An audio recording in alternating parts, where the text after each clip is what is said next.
Yes, and welcome everybody. Thank you for sharing your evening with me in my office.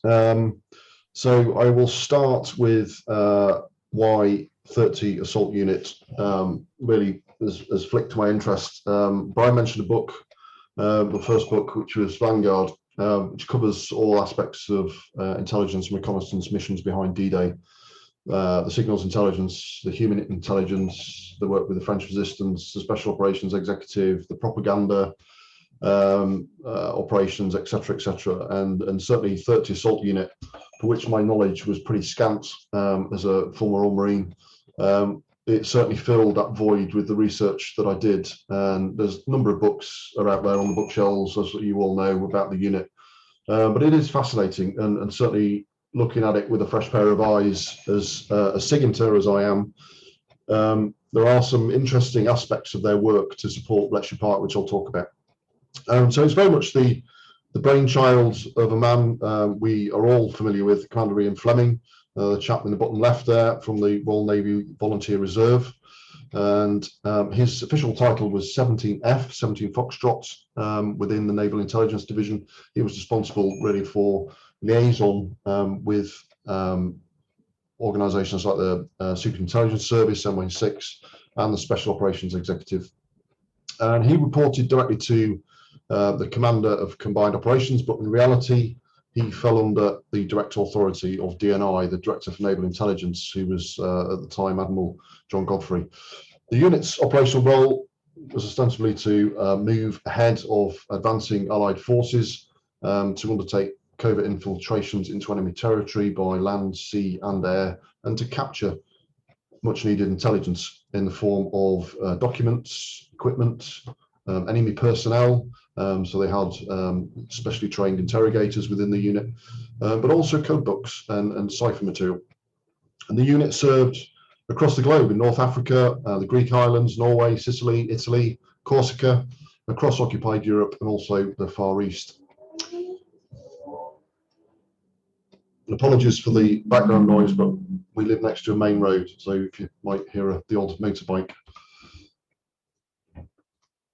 So Fleming first drafted a minute which was entitled Proposal for Naval Intelligence Commando Unit, which was dated the 20th of March 1942, and you can see it in front of you.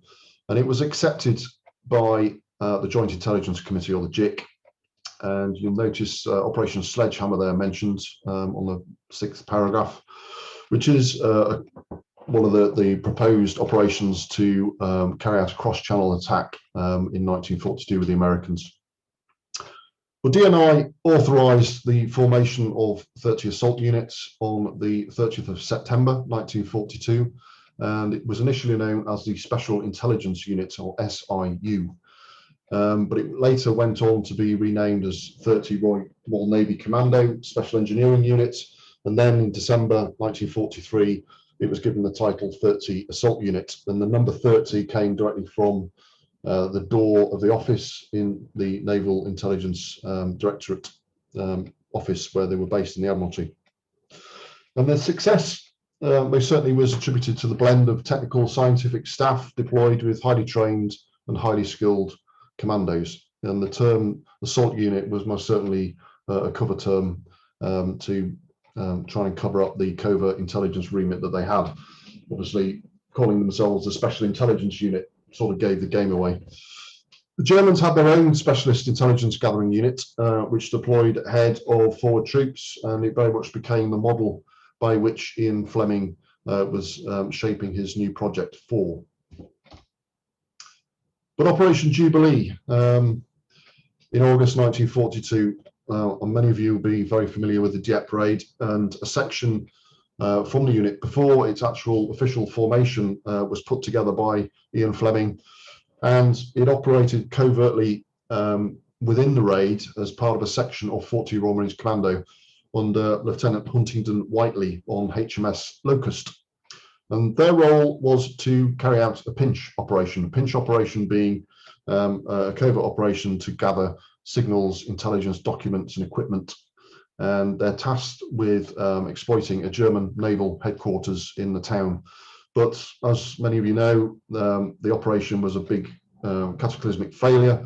The actual vessel they were on failed to breach the inner channel in Dieppe.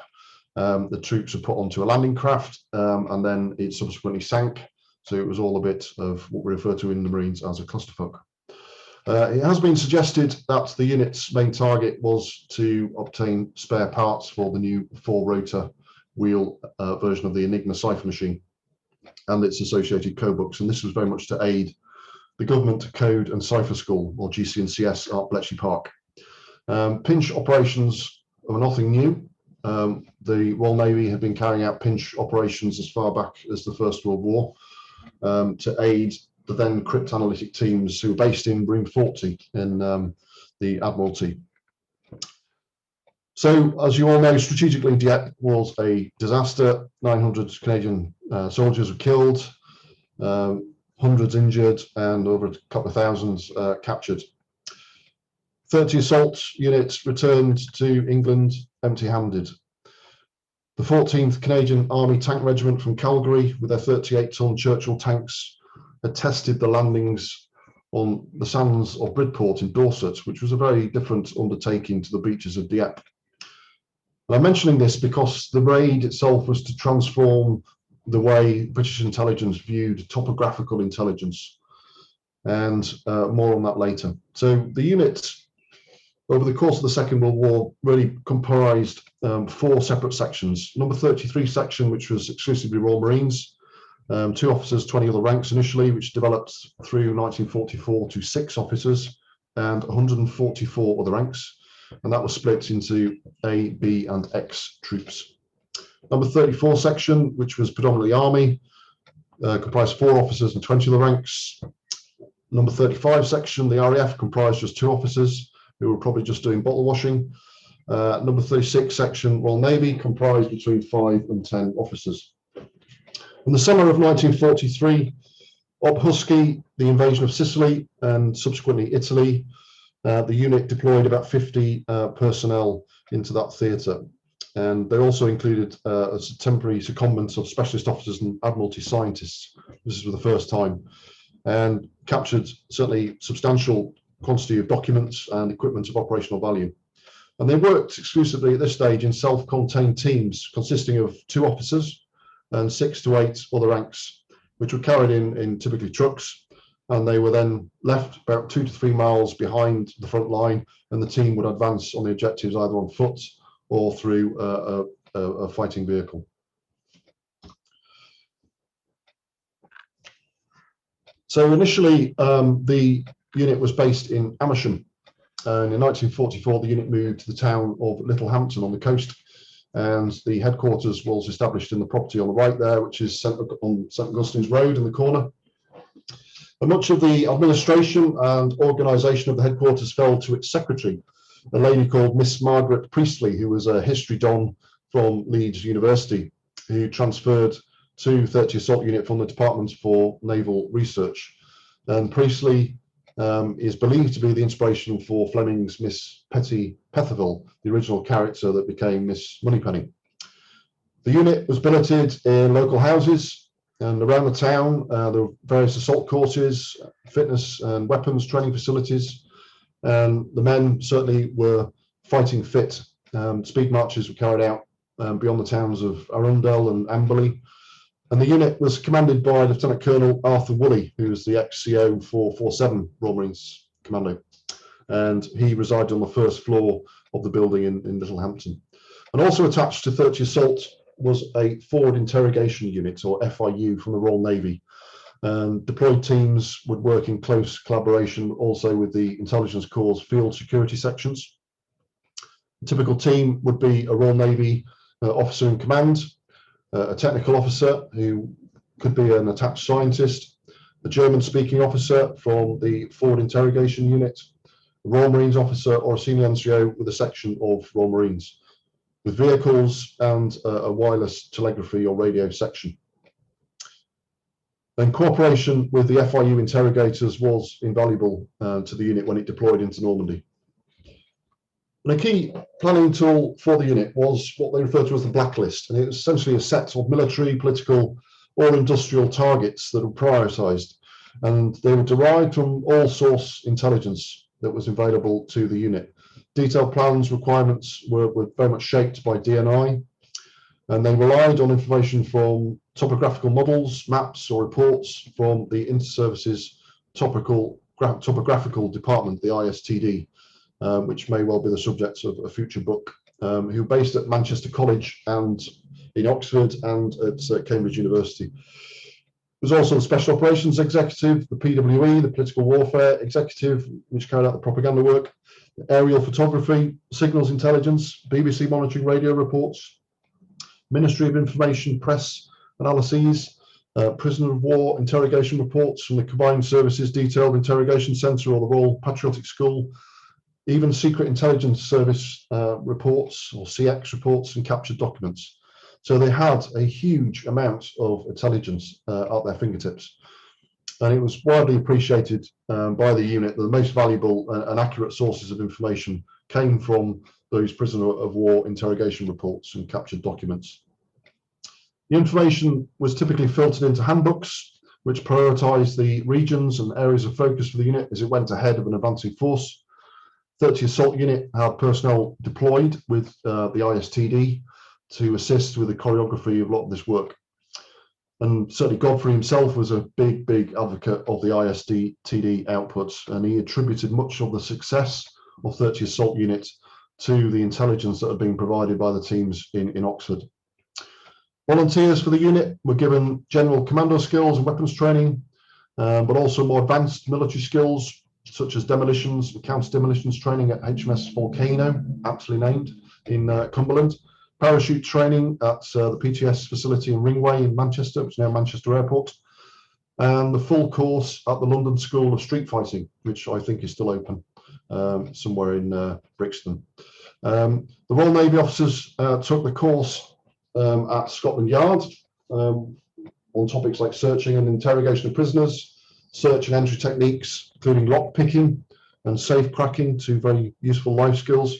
And they even spent time at the London Salvage Brigade in recovery of material from damaged premises. Prior to D-Day in June 1944, the unit had swelled to nearly 300 men. Very much a reflection of increasing demands on the unit, with military intelligence shifting steadily towards much larger acquisition of German scientific and technical secrets. The Third Reich's hunger to develop the V1 and V2 missiles and potential atomic weapons had increased the tempo of what 30th Assault Unit had become. One of the main remits for 30AU was to capture German and Italian cipher material for Bletchley Park. Quote, including specimens of the wheels used on the Enigma ciphering machine, particulars of the daily settings for wheels and plugs, code books, and all documents relating to signals and communications. Bletchley even had its own room for 30th Assault Unit and its own liaison officer, the chap in the middle there, who's Commander Norman Allen Bacon, also from the RMVR, formerly known as Alan to his friends. It was vital that security was restricted only to named individuals. Officers and men were not allowed to visit or have any knowledge of Bletchley. Very tightly held, as you know. Around October 1943, a directive was passed in the Mediterranean theatre, outlining that all captured cipher documents, signal documents, and cipher equipment were to be directed to the Army Group headquarters, where arrangements would be coordinated to get the material dispatched immediately to Bletchley Park to preserve the work for the SIGINT community. And 30AU followed a protocol. No officer or other rank of an IAU should be indoctrinated, although they could be briefed in the general appearance of the documents and equipment required. It is essential, however, that no one taking part in commando raids or frontline operations should be allowed to know anything of British cryptographic methods or of the machines used. No raid should be laid on for SIGINT purposes only. The scope of the objectives should always be sufficiently wide to presuppose normal operational objects. All the personnel should be thoroughly trained in conduct as prisoners of war and behaviour under interrogation. On the 27th of December 1941, during Operation Archer, Commander Bacon there, who was then a 37-year-old naval intelligence officer, he evaded bullets being fired at him by German snipers while he clambered on board the German armed trawler, the Lauenberg, which had beached on Vagsø Island off the Norwegian coast, so that he could seize her Enigma code books. As a result of his actions, he was to receive a mention in dispatches. Operation Torch, 8th November 1942, was the real first test of the then number 30 Commando. The Torch landings in North Africa saw number 33 section deploy under the command of Lieutenant Curtis, and they captured the Italian Commission's building successfully. The team had been supplied with ISTD pictures, maps, and terrain models of the landing site in Algiers and were well prepared. The section managed to find an intact Enigma machine and over 2 tons of valuable documents. The Enigma machine was flown back to NID in London and then onwards to Bletchley Park. It was during the Tunisia campaign and the advance on Tunis that 30 Assault perfected some of its tactics, which would later be employed on Operation Overlord. At the end of 1943, 30 Commando returned to the UK to reorganise and refit themselves for the participation in Overlord. On the 31st of December 1943, a meeting was held at the Combined Operations Headquarters to discuss the unit. And the minutes of that meeting were interesting. They highlighted the real requirements levied on the unit. And they were the seizing of special intelligence data during the course of an operation, before and during assault to operate against enemy headquarters in order to obtain ciphers, equipment, instruments, papers, or any other intelligence data of value. To undertake underwater swimming operations to obtain equipment, ciphers, and intelligence data from sunken vessels. After much discussion at that meeting, it was agreed that Function 3, the underwater swimming operations, would not be included in the unit's commitments, and it was deleted from the definition of the unit's function, which was described as, quote, to capture and immediately dispatch to appropriate authorities high-grade intelligence material. So the basic intelligence training requirements for the unit would include the recognition of enemy documents and equipment, the searching of premises and recovery of material from salvage, safe breaking, lock picking, and the entering of guarded premises, the recognition of persons from photographs, care of prisoners, and the searching of persons, photography and the interpretation of air photos, conduct as prisoners of war, and behaviour under interrogation. More specialist intelligence training was also conducted, and this took the form of recognition of enemy underwater weapons, enemy electronics, especially wireless telegraphy, radar systems, infrared and thermal detecting devices, even elementary nuclear physics as applied to atom bombs. And you can imagine how many bootnecks would view that one. Power engineering, especially advanced steam plants and gas turbines, and also map sketching, topography and hydrography.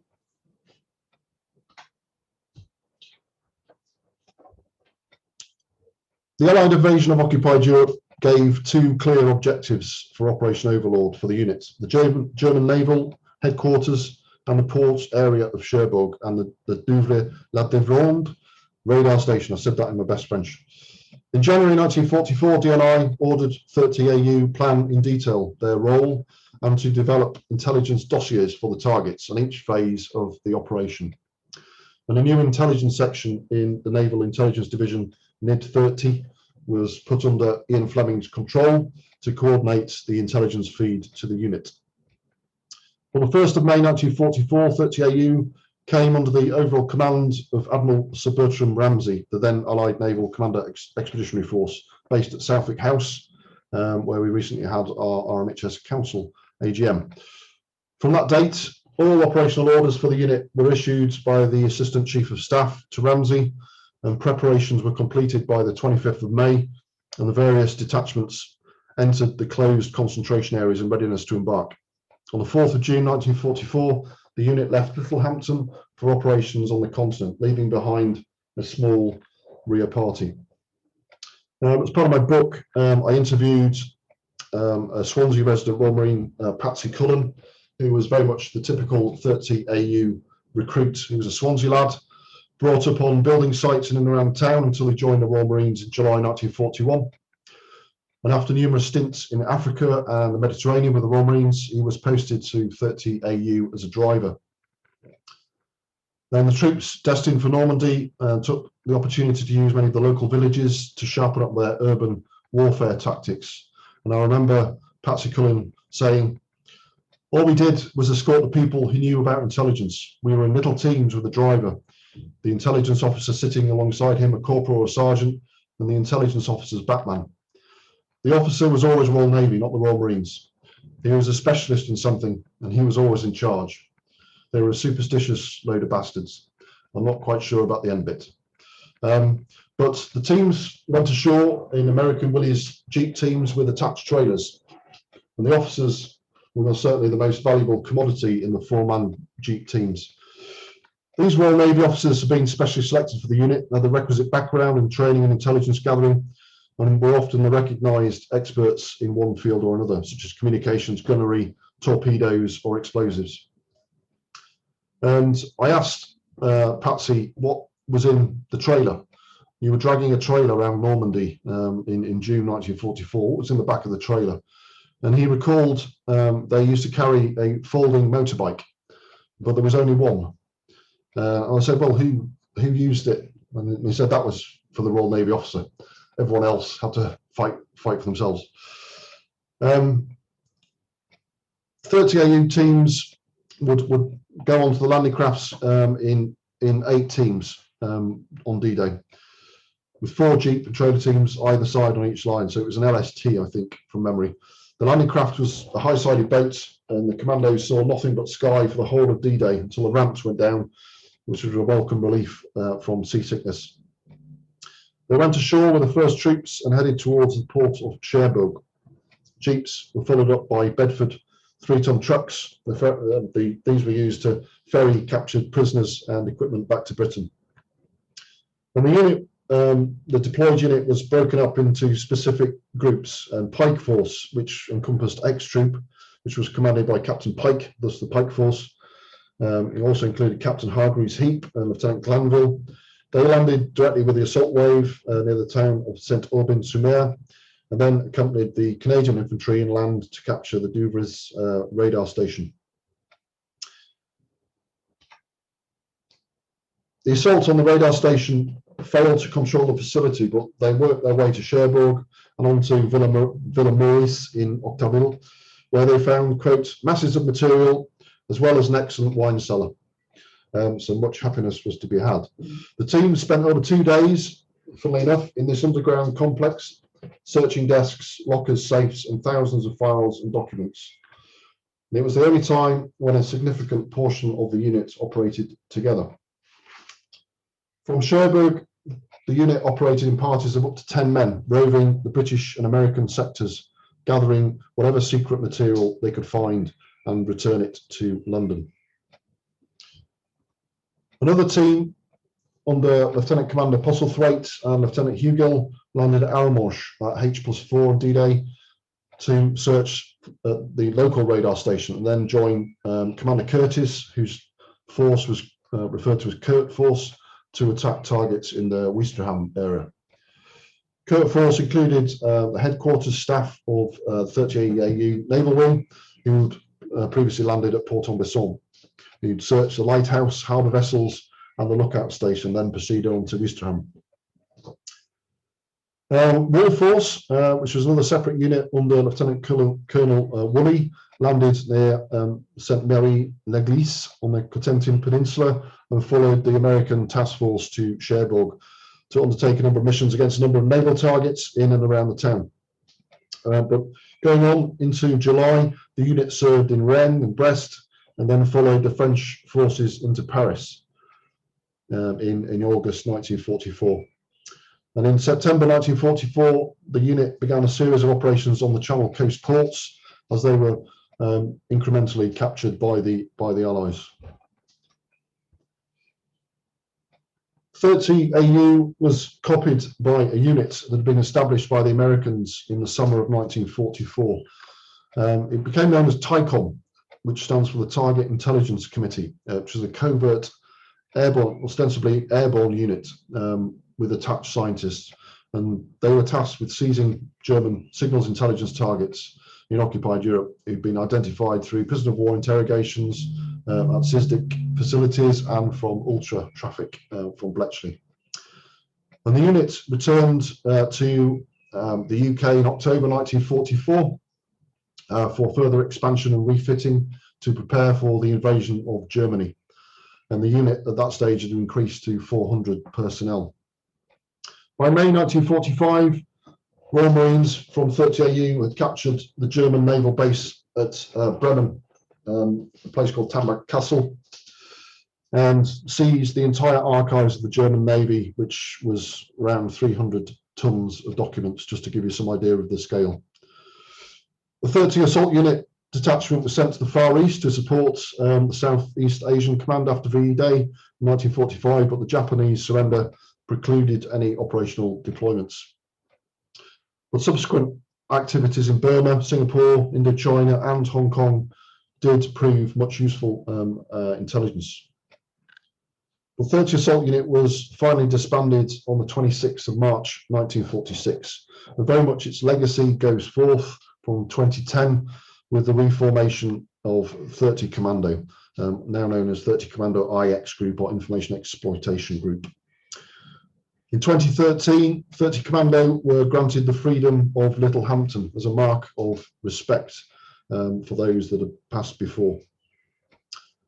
And we like, as military, former military people, we do like to talk about lessons identified, lessons learned, and so much 30AU's success was down to a number of factors.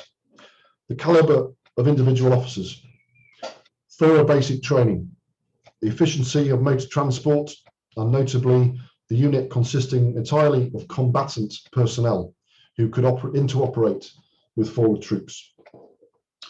Right, that's enough from me. I will take any questions. Hopefully you're all still awake.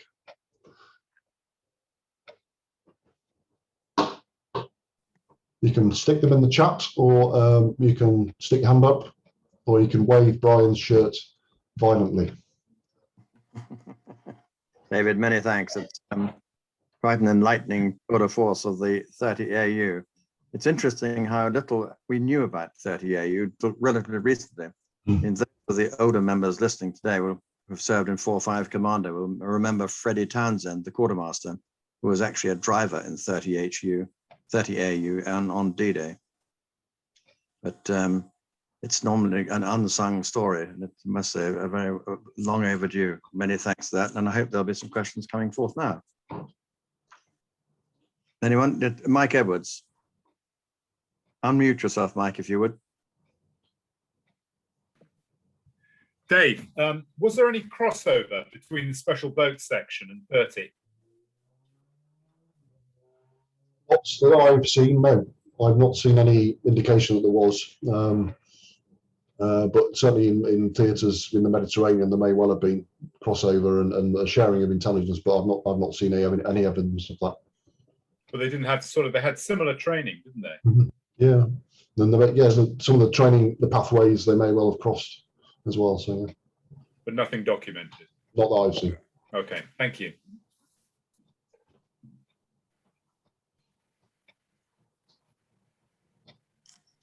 No, I can't. Heather's asked about how they got 300 tons of documents back with difficulty. They had lots of Bedford 3-ton trucks available at their disposal, but there were various air bridges as well. So I imagine it was a bit of a heavy lift operation.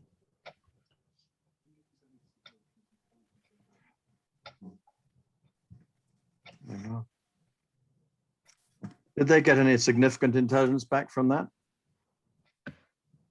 From the German naval headquarters, yes. Yeah. How did they fit in relation to 126 and 127 brigades? Because my uncle was in 127, and he was in Kiel and up that area at the end of the water, route around German archives. I don't know the answer to that, Brian, but certainly George might know. Yeah, was George still? Yeah, hi George. Yeah, I'm here.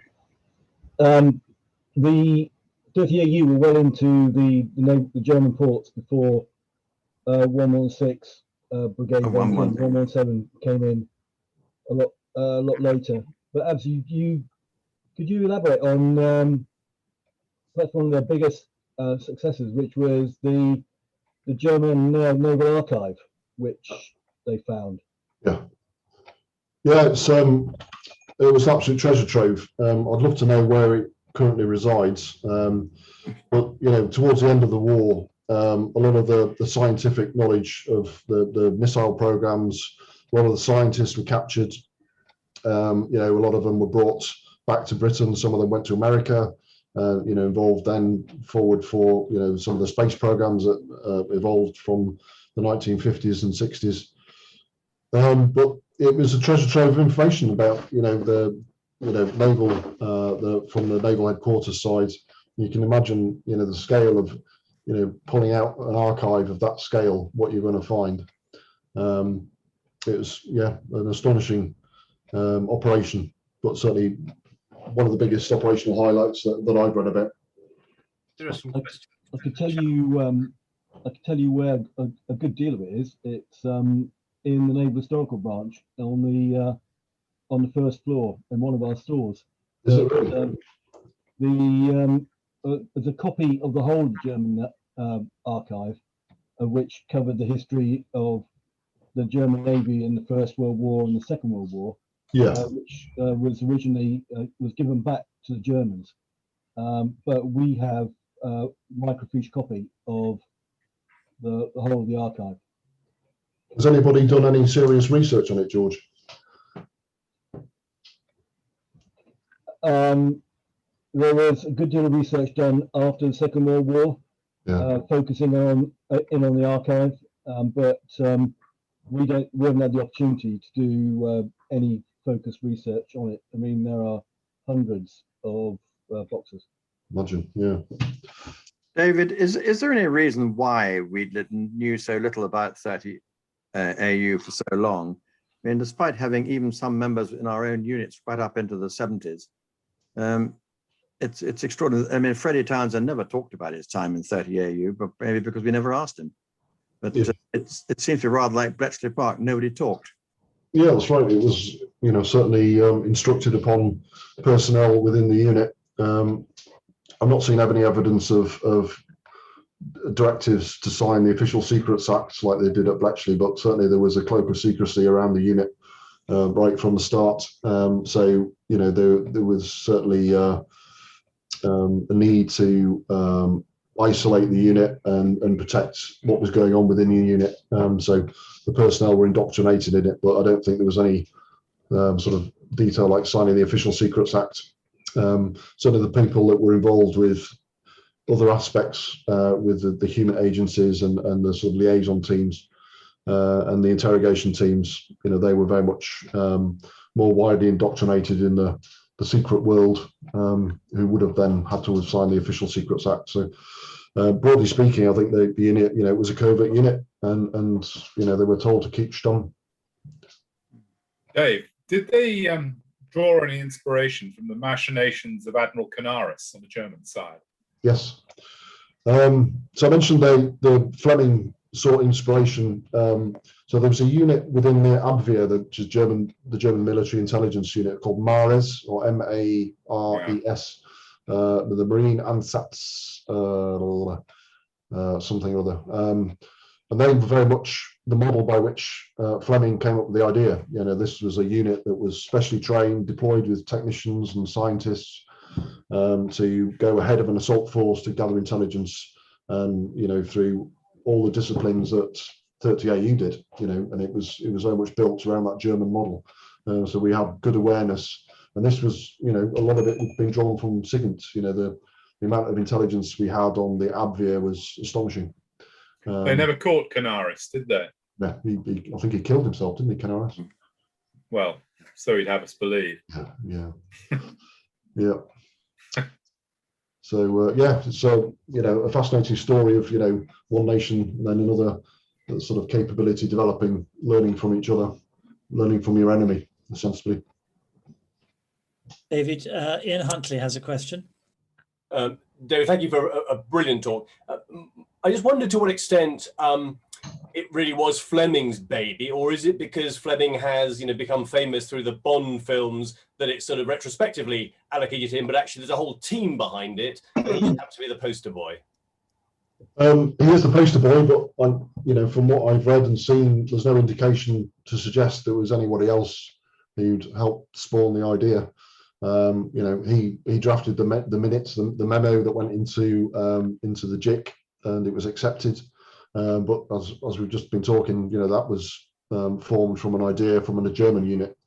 So there must have been other people involved in helping shape that decision making and helping craft the idea, but that's certainly been lost to history. So I think you've asked a question about any former German nationals. I've not seen any evidence of any Germans involved in the unit from my memory, which is not good at the best of times. But obviously they're very, very fluent. A lot of the certainly the senior officers who were the sort of valuable commodity, as it were, they were often fluent German speakers and French as well.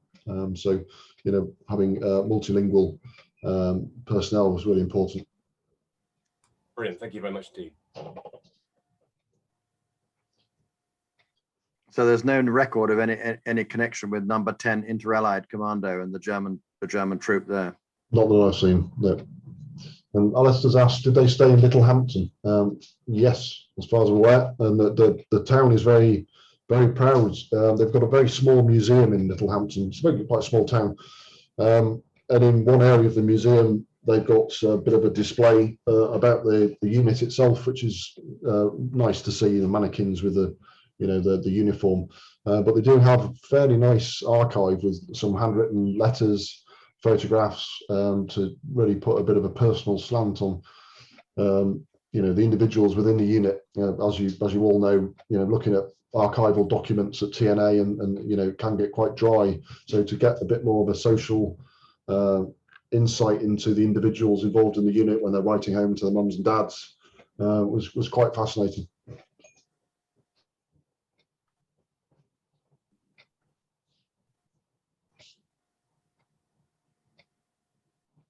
Well, I now live part of the time in Arundel and I had no idea that Littlehampton played such a part. So I shall have to go around the corner to Littlehampton and look at this museum. Yep, it's worth visiting. Any more questions? Well, if there are no more, then let me wind up and say, David, thank you so much for giving us this talk to cover an area which few people know anything about. And it's I look forward to reading your Radio Security Service book as well, which I hadn't known about until recently. And it's a great cure for insomnia, Brian. Sorry? Great cure for insomnia. Well, I was trying to do that with wearing this shirt, but it obviously worked for some. Yeah. Thank you again anyway, and I look forward to seeing you very shortly, hopefully, when we get back to our in-person meetings around the table. And well done for all you've done. And incidentally, for those who don't know, David not only was doing this particular talk, and he's done lectures on Vanguard for the Historical Society, but he also runs Facebook, Instagram, and all other social media parts of the Royal Marines Historical Society, which certainly I can't say I'm particularly familiar with, but without people of his expertise, we would be still back in the Dark Ages.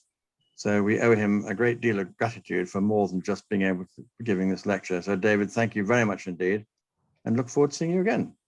Thank you, Brian. I'd just like to say hello to Gavin Richards. I haven't seen you for over 20 years. You're a bit greyer and a bit older, but you've still got your hair, which is a positive bonus. Hope you're keeping well. Get in touch. Anyway, yeah, pleasure. I look forward to seeing the council tomorrow. But yeah, pleasure, and wish you all well. Enjoy the rest of the day.